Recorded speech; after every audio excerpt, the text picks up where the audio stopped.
можно так сказать. Поэтому у нас все очень сыро, но мы...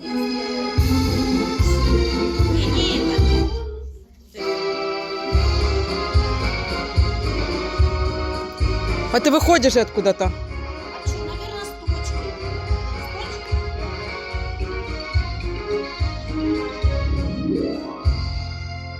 Весна 45-го года, так ждал тебя синий Дунай. Дорогам глубокую свободу принес жаркий солнечный май.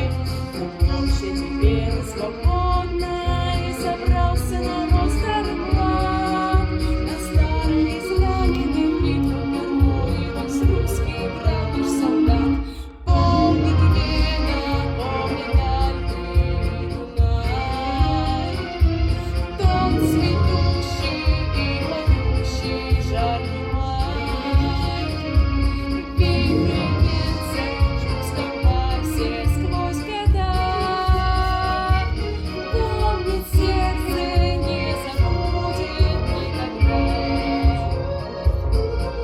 Любовь вдохновенна и смела, солдатский фальцет звучал.